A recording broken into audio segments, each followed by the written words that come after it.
The day my wife returned from the USS Truman should have been one of the happiest moments of our lives.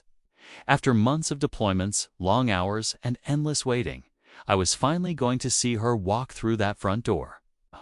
I had planned everything her. Favorite meal, balloons, a little welcome home sign, but nothing could have prepared me for what happened next. Our neighborhood, usually quiet and calm, suddenly felt like a pressure cooker. As I pulled into the driveway, I noticed her car first, gleaming under the late afternoon sun. My heart raced, thinking about the hugs, the stories, the laughter that was about to fill our home. But before I even got a chance to step out, a knock on the door interrupted everything. And that's when I met her, the infamous HOA Karen. She stood there, clipboard in hand, looking more like an investigator than a neighbor. Her expression sharp, judgmental. It's almost like she had been waiting for this exact moment. I didn't know what could be wrong. Our house is spotless. Our yard is fine, and we follow every rule, but Karen didn't seem concerned with facts.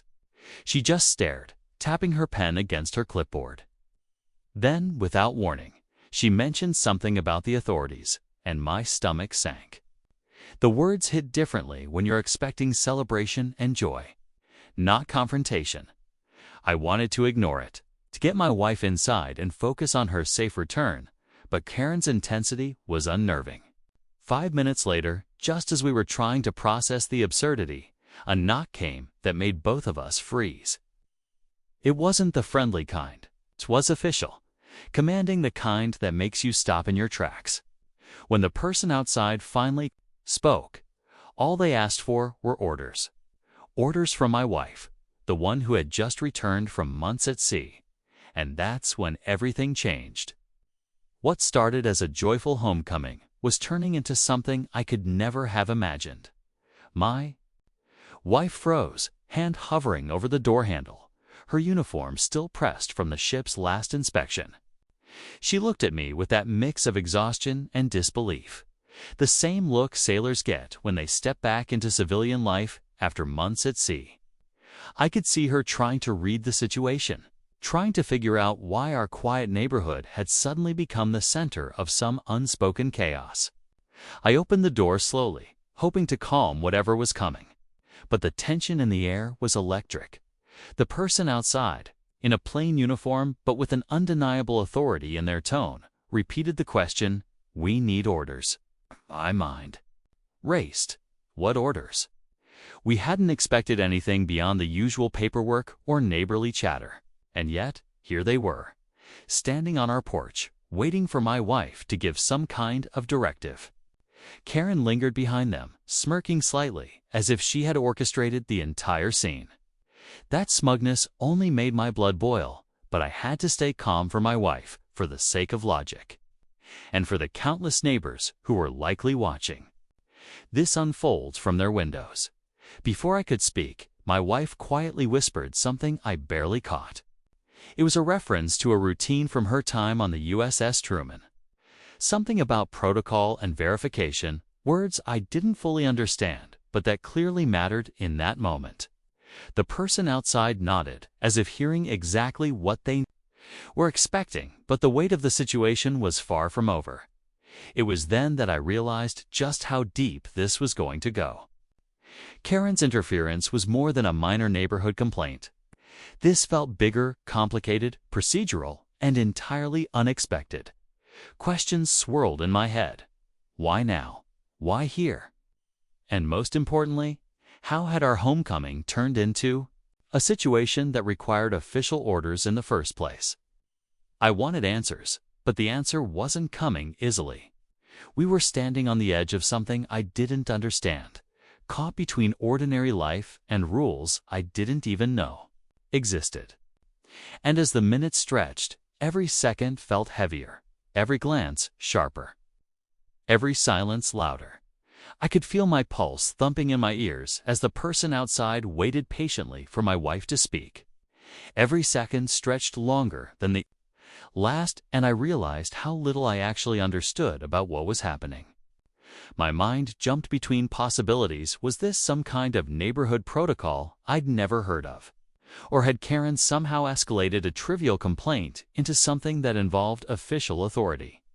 The uncertainty gnawed at me, mixing with the relief of having my wife home. Karen's presence didn't help. She leaned slightly forward, clipboard clutched tightly, eyes darting between us and the official. It was clear she was enjoying the control she thought she had. Her smug expression made me want to snap, but I held my tongue. Any outburst could make things worse. I glanced at my wife, who was visibly trying to stay composed. Military training kicking in despite the chaos. She took a deep breath, and I could see the gears turning in her mind, trying to figure out the right move without creating a scene. Meanwhile, I started thinking about the neighbors. Normally, people would have been excited to see a sailor back home to celebrate a return from deployment. Instead, I could imagine whispers behind curtains, phones quietly recording, neighbors wondering why this seemingly ordinary house had become a point of contention.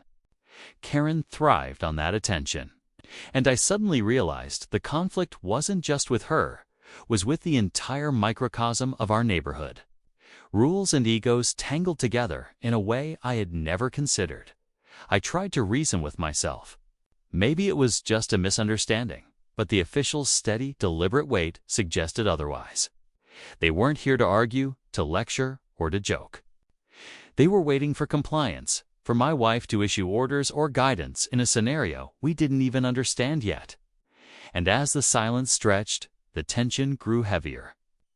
I could feel it in my chest, a mix of fear, frustration, and the helplessness of watching someone you love step into a situation where you can't protect them completely. We were trapped between routine life and something much bigger. Something that Karen had set in motion, but that none of us could fully predict. Every glance, every second, every word held weight. And I knew, deep down, that this was only the beginning. The minutes felt like hours. Every time my wife opened her mouth, the words caught somewhere between her lips and reality, as if the air itself was resisting explanation. The official outside didn't flinch, didn't blink, just waited, unwavering. While Karen's eyes darted between us, soaking in every second with a predatory satisfaction. My hands were clenched into fists, but I forced myself to stay calm. One wrong move, one harsh word, and I could feel the situation spiraling out of control. I glanced at the front yard, at the familiar flowers and mailbox, the place that should have felt safe. It didn't. Everything familiar suddenly felt alien, like we had crossed into a different world where rules I didn't understand dictated every movement. My wife's face betrayed a flicker of frustration, exhaustion, and something sharper resolve. I knew she was trying to navigate the chaos without letting it consume her. But even her composure couldn't erase the tension hanging thick in the air. Karen shifted her weight, scribbling something down as if documenting every heartbeat of this ordeal. It was infuriating, knowing she had orchestrated this moment just to make a point. I could feel the anger rising, but it had to be controlled. The official cleared their throat, a subtle sound, yet it carried the weight of authority. My wife's eyes met mine, and for a fleeting second, I saw the same fear mirrored in me. Then she straightened, as if steeling herself for what was about to come. I realized then how precarious our position was. Karen's interference had drawn out a conflict that was no longer about a neighborly complaint. It was bigger, heavier, and fraught with rules I couldn't comprehend, rules that demanded obedience and precision. Every second that passed intensified the suspense. Every glance between us and the official loaded with expectation, as the air grew even more charged. My wife finally took a step forward, the moment thick with anticipation. I could feel my heart pounding in my throat, every instinct screaming that what came next could change everything. Outside, the official raised their hand slightly, a silent signal that the moment had arrived. Karen's smirk widened, sensing her victory, but none of us knew yet what would happen the instant orders were demanded. and the tension stretched to its breaking point. Just as my wife opened her mouth to respond, a sound from down the street made all of us pause. The familiar hum of a car engine stopped abruptly, and then a second set of footsteps approached, heavier, more deliberate, and unmistakably different from the neighbors milling about. I squinted down the driveway and saw another figure emerging. This one in plain clothes, but carrying an air of authority that made even Karen falter for a fraction of a second. My stomach sank. What was supposed to be a simple homecoming had just become a tangled web of unexpected players. The new arrival didn't introduce themselves. They simply walked up, eyes scanning the situation, taking in my wife, the official, and Karen with the clipboard. "Orders have changed," the stranger said quietly but firmly, and in that single sentence, the tension ratcheted up another notch. My wife blinked, caught off guard. I could see her internal gears spinning faster than ever, processing information she hadn't been expecting. Karen's smirk faltered, her confidence shaken for the first time since this ordeal began. I realized, in that moment, how little control we had over the entire situation. Karen's petty neighborhood vendetta had exceeded.